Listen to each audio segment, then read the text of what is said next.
دوسری جانب ایک اور بھی ذرا غور طلب باتیں ہیں، اور وہ غور طلب باتیں ہیں کہ اسرائیل کا ایک وفد اسرائیل میں پاکستان کا وفد پہنچا ہوا ہے.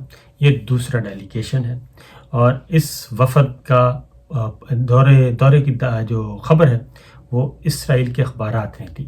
اسرائیل کے اخبارات اور اسرائیل کے ٹیلی ویژنز نے یہ خبریں دی، اور اس میں واضح طور پہ انہوں نے بتایا کہ ایک وفد پاکستان کا آیا ہوا ہے، وہ اعلیٰ حکام سے ملاقاتیں کر رہا ہے، اور وہ وہی باتیں اور وہی جو نیریٹو ہے جو ہمیں بند کمروں میں بتایا جاتا تھا کہ اسرائیل ہمیں ٹیکنالوجی میں مدد دے سکتا ہے، زراعت میں مدد دے سکتا ہے، تحقیق میں، ریسرچ میں، اس سلسلے میں مدد دے سکتا ہے، تو وہ وہی پیپر وہی ہے اور اسکرپٹ وہی ہے، نیریٹو وہی ہے، اسی کو رکھا جائے گا. تو وہاں پہنچا ہوا ہے. اس میں سابق چیئرمین پی سی بی نسیم اشرف صاحب بھی نسیم اشرف شامل ہیں جی. اور نسیم اشرف پی سی بی کے چیئرمین تھے جب پرویز مشرف صاحب تھے chief executive, martial law administrator اور پریزیڈنٹ اور آرمی چیف، سب کچھ تھے. تو وہ نسیم اشرف وہ والے ہیں. تو نسیم اشرف صاحب اور پرویز مشرف صاحب کے زمانے میں بھی یہ ایکسرسائز کی گئی تھی. خورشید قصوری صاحب ترکی میں اسرائیل کے وزیر خارجہ سے ملاقات کی تھی، اور اب وہی نسیم اشرف صاحب اب دوبارہ متحرک ہو گئے ہیں. 4 پاکستانی اس میں ایسے ہیں جو کہ پاکستان میں قیام پذیر ہیں، باقی جو ہیں وہ جو ہیں امریکن ہیں جی. ان کی کچھ لوگوں کو تو میں بھی جانتا ہوں، وہ پاکستانی نژاد امریکن ہیں اور امریکن نیشنلٹی ہے ان کے پاس، وہ پہنچے ہوئے ہیں اور ان کی یہ ملاقاتیں ہو رہی ہیں. اب اس پہ ان کے اسرائیل کے صدر سے بھی ان کی ملاقات ہونی ہے. اب یہ اس پہ سارے خاموش ہیں، اور مولانا فضل الرحمان صاحب بھی خاموش ہیں، باقی سب بھی خاموش ہیں، اور جو کسی زمانے میں احتجاج کیا کرتے تھے وہ بھی خاموش ہیں. عمران خان صاحب پہ الزام عائد کیا جاتا تھا کہ عمران خان صاحب ایجنٹ ہیں، یہ ہیں وہ ہیں، لیکن یہ 2 وفود گئے ہیں، اور دونوں وفود جو ہیں وہ عمران خان صاحب کی وزارت عظمیٰ کے دوران نہیں گئے. تو بہرحال ایک چیز اور دوسری ایک اور بھی معاملہ آپ سے شیئر کر لوں کہ ایک طرف یہ آگ لگی ہوئی ہے ملک میں، اور سیاست کا بازار گرم ہے، اور سیلاب زدگان سب جو ہے وہ مدد مانگ رہے ہیں. اور شہباز شریف صاحب ہمارے وزیر اعظم وہ پہنچے ہوئے نیو یارک، اور وہ فوڈ سیکورٹی سے متعلق جو کانفرنس تھی اس میں مبینہ طور پہ جو خبر آئی ہے وہ اس میں شریک نہیں ہوئے، جبکہ شریک ہونے کی اشد ضرورت تھی. اس کے ساتھ ساتھ ایک اور خبر بھی آپ کو دے دیں ساتھ، وہ یہ ہے کہ کابینہ میں مسلسل اضافہ ہو رہا ہے. ایک طرف کفایت شعری کی بات، ضرورت کفایت شعری کی ہے، سائز کم کرنا ہے، اور کابینہ سمارٹ گورننس لے کے آنی ہے، اور ڈاؤن سائزنگ کرنی ہے. نہیں، اس میں کابینہ کے ارکان کی تعداد میں مسلسل اضافہ ہو رہا ہے، اور مزید 2 معاونین جو ہیں ان کا کر دیا گیا ہے نوٹیفیکیشن. اس طریقے سے کابینہ کی تعداد سینچری کی طرف بڑھ رہی ہے، اور آہستہ آہستہ بڑھ رہی ہے جی، سینچری کی طرف تیزی سے بڑھ رہی. بلکہ یہ پچھلے ایک ہفتے کے اندر تقریباً 16 یا 18 معاونین جو ہیں وہ مزید آ چکے ہیں. معاونین پارلیمانی سیکرٹری شاید 20 کی تعداد کے لگ بھگ ابھی 2 ہفتوں کے اندر آئے ہیں.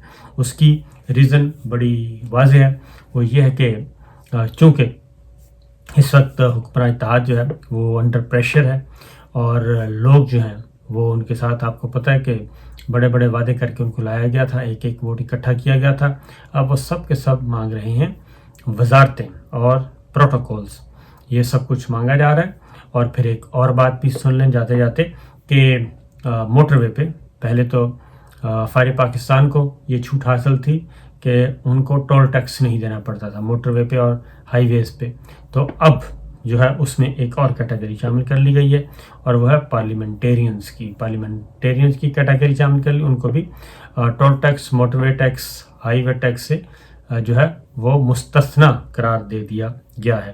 یہ ہے جناب اصل جو چیز ہے کہ ایرسٹوکریسی، اشرافیہ کی حکومت، اشرافیہ کے لیے کیا کیا امرات ہیں.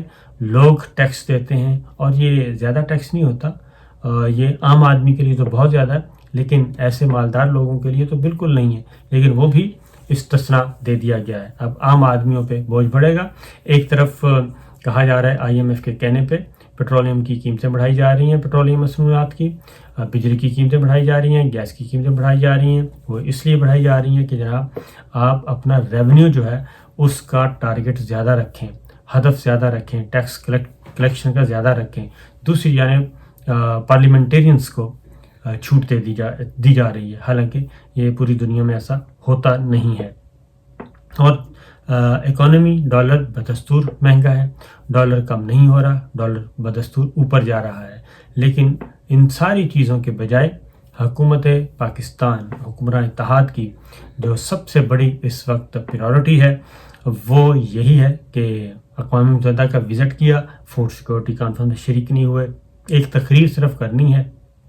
اس ایک تقریر کے لیے کتنا زیادہ لاکھوں ڈالر کا اور کروڑوں روپے کا بوجھ مالی خزانے پہ اس وزٹ پہ ہونا ہے، اور وہ میرے اور آپ کی جیبوں سے پیسہ نکلنا ہے۔ اور یہ ہے وہ تضادات جو کہ نظر آ رہے ہیں۔ لیکن حکومت کی ترجیحات یہ ہیں کہ ہر صورت میں ریڈ زون جو ہے وہ سیل رکھنا ہے، اور عمران خان صاحب کو روکنا ہے، اور اس کی طرف زیادہ توجہ ہے، ان کو کنٹرول کیسے کرنا ہے، ان کو سیاست آؤٹ کیسے کرنا ہے، ٹیکنیکل ناک آؤٹ کیسے کرنا ہے۔ یہ ہیں وہ سارے معاملات۔ چونکہ 22 تاریخ کو اسلام آباد ہائی کورٹ میں پیشی ہے توہین عدالت کے معاملے میں عمران خان صاحب کی، اور جیسے ہی وہ 22 تاریخ کے بعد وہ دوبارہ اکٹھے ہوں گے اور یہ فیصلہ کریں گے کہ کال کب دینی ہے۔ پھر ایک اور PTI کے اجلاس میں فیصلہ کیا گیا کہ یہ جو آرمی چیف کی اپائنٹمنٹ ہے اس میں باقاعدہ طور پہ اب یہ سپریم کورٹ میں چیلنج کرنے کا ارادہ ہے پاکستان تحریک انصاف کا۔ اور اس کی ریزن یہ ہے کہ اب یہ چیزیں ریکارڈ پہ آ چکی ہیں کہ آرمی چیف کی تقرری کے لیے وزیر اعظم شہباز شریف صاحب جو ہیں وہ نواز شریف صاحب سے مشاورت کر رہے ہیں۔ ان کی اجازت سے ہی ان کی نامینیشن جو ہوگی ان کے پاس سمری آئے گی، ان آفیشلی انفارمل، وہی اپروو کریں گے اگلا آرمی چیف کون ہوگا اور کون نہیں ہوگا۔ یہ ساری چیزیں ریکارڈ پہ آ چکی ہیں، اور اس کے بعد پھر یہ مشورہ کیا جائے گا صدر زرداری صاحب سے، سابق صدر سے، اور اتحادی جماعتوں سے مشورہ کیا جائے گا، اور پھر یہ پروسیس آئے گا۔ اس کو سیکرٹ ایکٹ کے خلاف قرار دیا گیا ہے PTI کے اجلاس میں، وہاں پہ آئینی ماہرین نے۔ تو معاملہ مجھے لگ رہا ہے کہ یہ جائے گا سپریم کورٹ آف پاکستان میں، اور یہ بہت بڑا مقدمہ بن سکتا ہے۔ آرمی چیف کی اپوائنٹمنٹ کا ایشو جو ہے وہ بہت بڑا مقدمہ بن سکتا ہے۔ تو یہ ہیں معاملات، کافی گرما گرم ہفتہ جو ہے وہ شروع ہونے والا ہے۔ اجازت دیجیے، اللہ حافظ۔